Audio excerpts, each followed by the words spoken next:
I was talking to somebody about this, and I was talking to Lee Steinberg.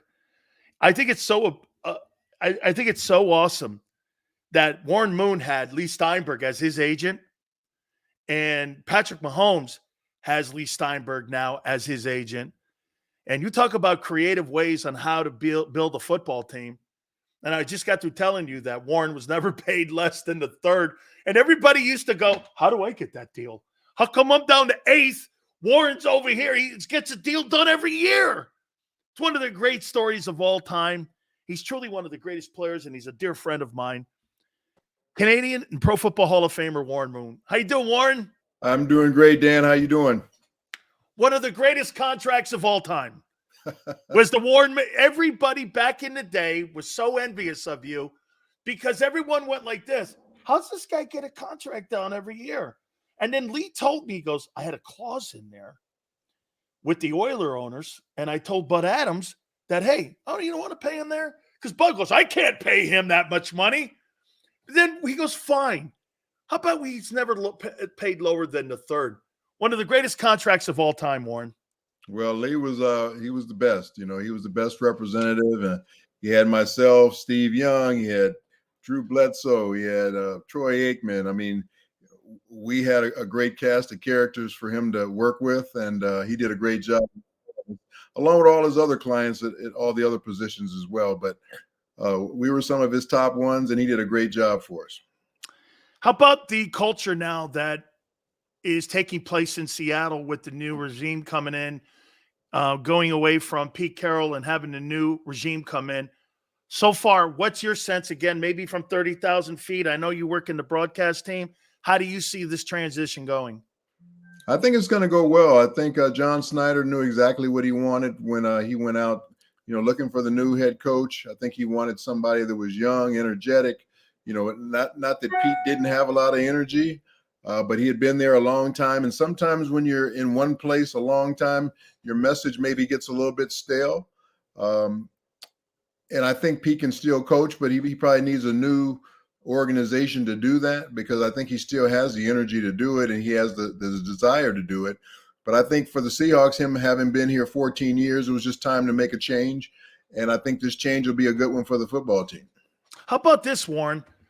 Is that why John Schneider and ownership maybe wanted to go in a different direction from Dan Quinn? Is that they just wanted to break away from that and start something anew and didn't want to go down the same old, same old? Not that there was anything wrong with that, because that's probably the greatest era in Seahawks football is under Pete Carroll. So no shade on that, but they just wanted a different course change. I think so. I think because it would have been the likely choice to bring in Dan Quinn, because he's been here before. He's familiar with the surroundings, he's familiar with the philosophy, all those different things. But I think they just wanted to go in a different direction totally and bring in some new, fresh ideas. They have a really good young football team here that they think is ready to take that next step and maybe win. I thought they could have been better this past year with the roster that they had, especially coming off of what they did the year before when they went into the playoffs. But they kind of underachieved this year, so I think that had something to do with the coaching change as well. So with the roster that they have, with a couple of new additions, I really think this team can be a playoff team come up this season. Geno Smith's 2 years in Seattle, according to you, Warren, have been what? Up and down. I think he had a really good first year, and they signed him to a lot of money last year. And this season was kind of up and down for him. He's got to bounce back and play a little bit more consistent than he did last year. If he can play like he did 2 years ago, this team can go into the playoffs and make some noise. So it's going to be up to Geno. He's got really good weapons around him, and I think with DK Metcalf and Tyler Lockett, and he's got some really good running backs. I think they've got to keep their starting running back. I'm slipping his name right now, but the kid from Michigan State, Walker. Walker. Yeah, Kenneth Walker. He's got to stay healthy. He's been in and out of the lineup, and when you're the bell cow for a team, you got to be there each and every week. They have to be able to rely on you, and they haven't been able to rely on him on a consistent basis, especially last year. So if they can get that back up to speed, I think they really have some good personnel on the defensive side of the ball, very young players that I think are capable. And, with the new head coach coming in, he's a defensive-minded guy. You saw what he did with the Baltimore Ravens defense over the last couple of years. I think he has that same type of personnel here that he can do the same things with. Warren, do you look at this kid, Devin Witherspoon, who was my favorite player in the draft a year ago? Is he in the makeup of somebody like a Cam Chancellor, in your opinion? He's somebody like that, because I really loved him last year. I mean, he's a Lovie Smith product, so you knew that he was going to have great ability to be able to try to fulfill that ability because of what Lovie saw with him. But he was just great last year, I thought. Your take on him? He's not a Cam Chancellor guy, because Cam Chancellor was 6'3", 230, 240 pounds. Right. But this kid brings that type of mentality, and that's the similarities. He's a very aggressive guy. He's only about 5'10", 5'11". Okay. About 185 pounds. But I tell you what, he will hit you, and he can definitely cover and make plays. So they like his attitude and the dog that he brings to their defense, and they need more guys like that. But I think the way he plays, I think, is infectious, and the other guys feed off of that. Not to break down the draft, and I won't with you, but I will ask you this. Well, let's do free agency first, because free agency is coming up here next week. Do you think there'll be a strong player on week 1, or do you think there'll be a player on week 1, 2, or 3? How do you see them looking at free agency with John Schneider, the GM? John always takes a longer look than most people. He's not one of those guys that goes out on the first day and just starts signing the biggest names that are out there. He almost sits back and waits to see who goes where. And also he's also looking to see who fits best into his football team and his philosophy. He doesn't want to go out there paying top dollar for these guys. He would rather put the money into the guys who are already on their roster. So he's not going to go out there and look for, like I said, the biggest names, but he wants those guys that fit. So he's going to sit back and watch and see exactly who's available. I think that's what he's done in the past. It's been successful for him. And if he wants that one piece or two pieces here, those are the guys that he'll focus in on, and that's what he'll go after. Do you agree then, Warren, that he looks at free agency more as gap fillers and goes through the draft and looks at the draft as more as the centerpieces, because that's really how you build longevity, right? It's through centerpiece draft pieces and not free agency. Right. And they've been great here in Seattle since Pete's been here at developing, all the way back to Mike Holmgren. They've done a great job of developing players here, and they have that philosophy of bringing in young guys and developing them into great players, and they've done a great job at that. And then they've also filled in with different free agents from time to time, which is where they have a need. So I think they're going to continue that same philosophy as long as John is here, and it's worked well for him. Needs in the draft, in your opinion, that you would think, again, you and me just talking here, not any insight here of what they're going to go with, but some of the things maybe that you would look at to try to improve the team and maybe a position room? Yeah, I think you can always look for edge rushers, guys who can get to the quarterback, impact guys. Bobby Wagner, whether he comes back or not, he's getting up there in age, so maybe a young linebacker that can learn from him for a year or however long Bobby wants to play, and then can fill in there at that middle linebacker spot. You're always looking for good quality offensive linemen, and I think you can always get a really good running back, far down in the draft. So those are the places that I'd be looking right away. They did cut both of their safeties this week, and they're, the new head coach likes big safeties. So I think that's something they might look at higher in the draft this year. Some big hitter or maybe somebody like that in free agency is what they might target to go after, since they got rid of two pretty good safeties, but they're both kind of small in stature. Absolutely. Jamal Adams, one of the guys you referenced in there that they were released. That was a big deal for John Schneider too. Quadre Diggs, both of them. Yep. And they're both guys. Both were Pro Bowlers, but they just don't fit the scheme of this new coach. Absolutely. Warren, have you been surprised on the last 2 years with the Russell Wilson story in Denver? I really haven't. It's too bad it's ending like that, or it's not really ending, but it's too bad all this has been exposed. Because Russell is a nice guy, there's no question about it. But the way he's been portrayed the last couple of years, some of those things are true. He's just has those ways about him that he wants things a certain way. So I think he's been humbled a little bit by this whole experience, and I think he'll come out of this thing better. His next move he makes to the next organization, I think he'll learn from the things that happened in Denver, whether it was with the first coach or the second coach. And I think just the way he communicates with his teammates, I think that'll change a little bit more for him as well. And I think he'll be humbled by all of this, and he'll become a better player. Warren, one thing I know about you and the people that have played with you, like Alonzo, who's a dear friend of mine, he's now, by the way, with the Patriots in the front office there. And I know many people that have played with you.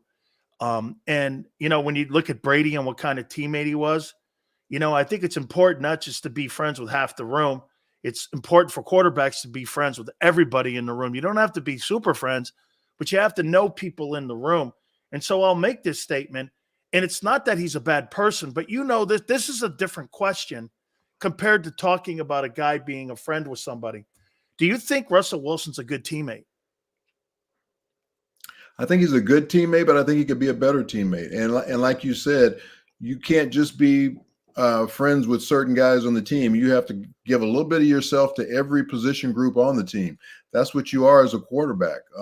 Those guys want to feel like they know you, no matter what positions it is, whether it's linebacker or offensive line, wide receiver, you name it. Even the special teams guys, they want to know that you're with them and they can be with you, and that you're approachable and all those different things. So it's a big job for a quarterback because there's a lot of things put on your back as far as the responsibilities you have, as far as the media, things you have to deal with throughout the week with them, the things you have to learn yourself just as far as the game plan is concerned and digest and all of that, and then being able to give part of yourself to your teammates. So there's a lot asked of you, but that's why you get paid the money that you get paid. That's why you're considered the leader of the franchise, and you have to be willing to do all those things all the time.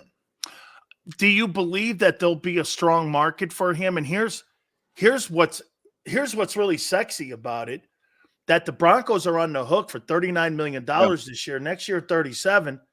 And I don't know what and like you said, if he's humbled, he goes to Pittsburgh on a $1.29 million deal, signs the league minimum. You basically are getting a guy with 26 touchdowns and 8 picks, had a pretty good quarterback rating.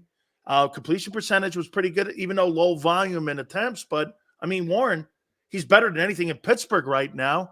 And that could make that football team a divisional round type opponent there in Pittsburgh. Could you see something like that working out? Well, I think that's kind of the odds-on favorite where he's going to go from what everybody says. But you have to make sure you put an offense in that takes advantages of his skills. They have really good skilled people there as far as him to play with and throw the football to. But you've got to put in an offense that he can function in and he can be successful in.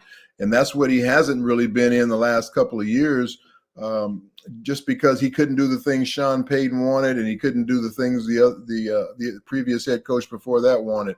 So he played decent last year. His numbers, looked decent, but it wasn't winning football. And that's what playing quarterback is all about. You got to win. And he was only 11-19 in his 2 years.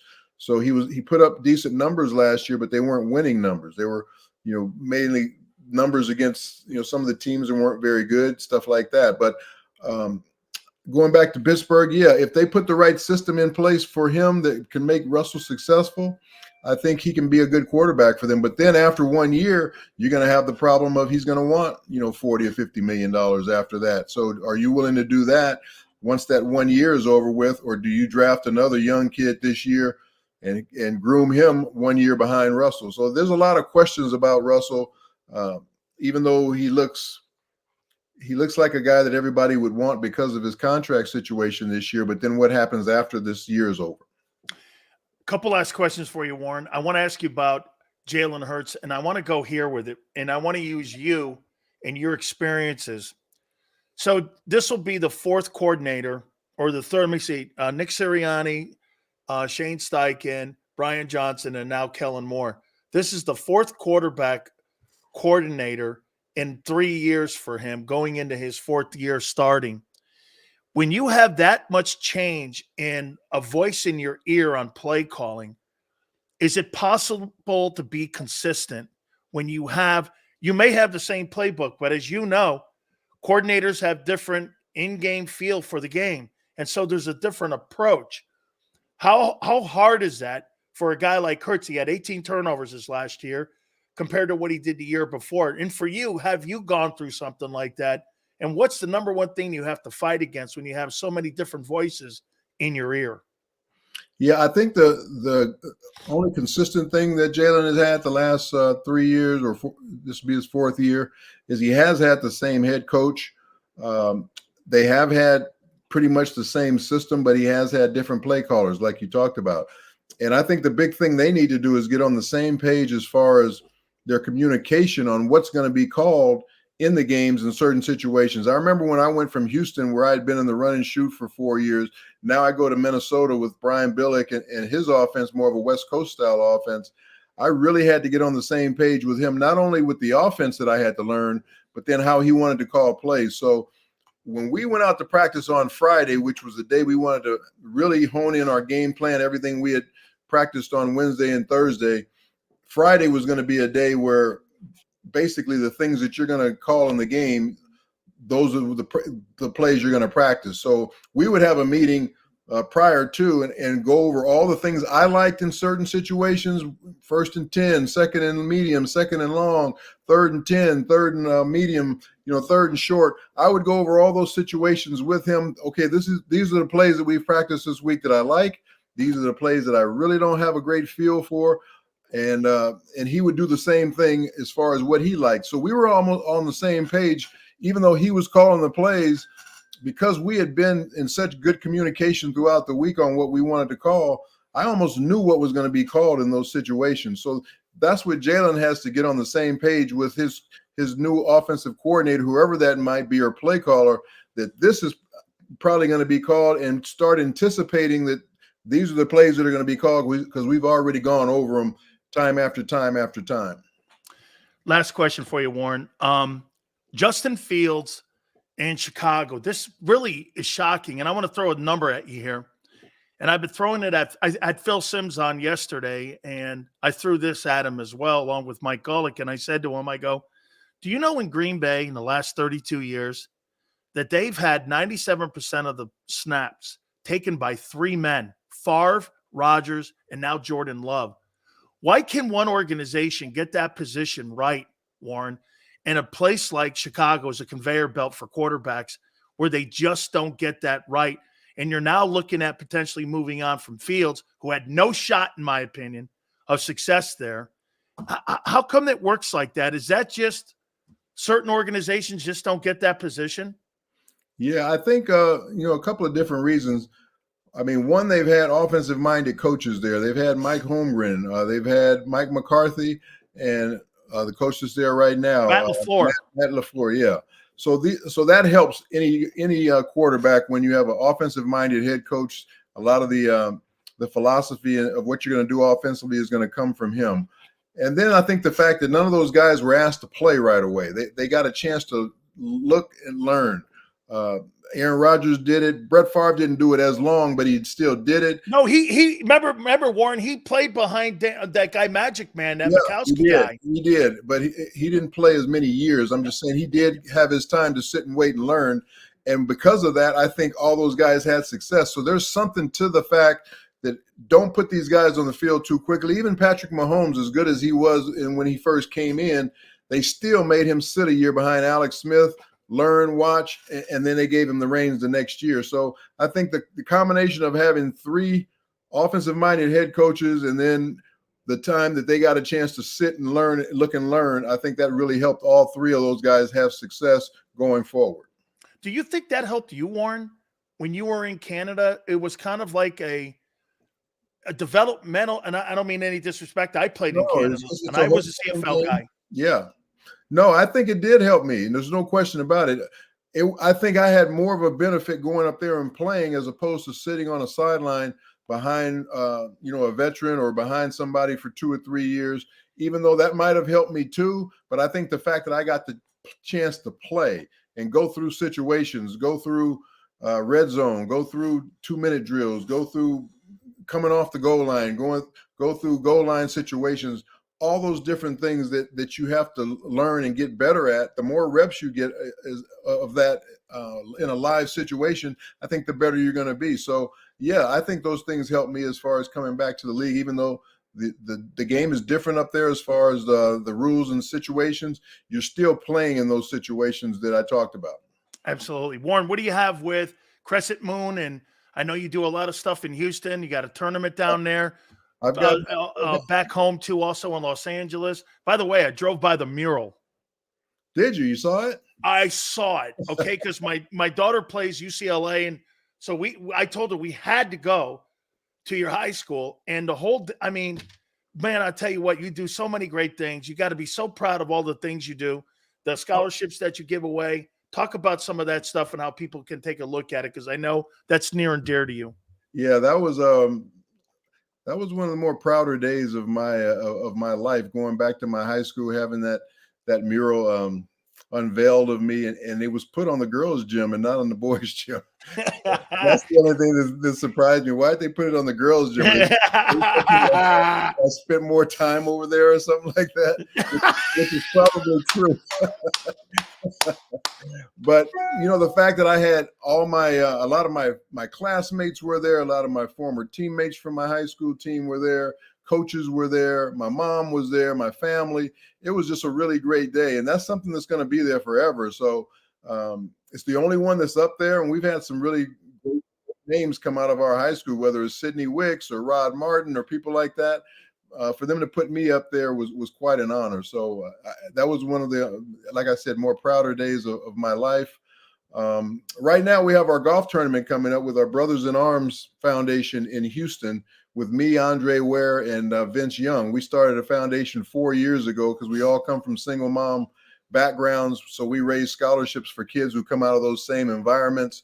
And our tournament will be April 24th at the TPC course, Carlton Woods in the Woodlands in Houston. We're going to have a lot of different celebrities there. Anybody who wants more information can go to our website, which is brothersinarmshouston.com, and it'll give you all the information on if you want to be involved in the tournament, if you want to donate to the foundation, and just kind of give you an idea of what we do. We just have we have another scholarship class that we're going to be announcing here in the next 2 weeks. And we've got 24 kids now. So we're really off to a really good start, and just looking to build this thing bigger and better. We're hoping to maybe have CJ Stroud involved as well, because he came up mainly in a single mom home. His dad was in prison for a while, and things are well with them now, but he knows about that type of upbringing. Absolutely. Warren, you're a wonderful man, dear friend of ours. And you know what I think of you and all the things that you do, and you're always kind to me, and you always find time out of your busy day to find time for us. Thank you so much. Anything I can ever do for you in any small way, please let me know. Thank you so much, Warren. Appreciate it, Danny. I'll talk to you down the line. All right. You know this. You got it, my friend. God bless. This free agency thing and the draft and all that, football never ends. So it's an ongoing thing. So I'm sure I'll be talking to you in a short while. Absolutely. Thank you, Warren. All right, buddy. Take care. You got it. Our dear friend, Warren Moon. Love talking to Warren Moon. Do me a favor, guys. Please hit the like button. Keep it here, National Football Show.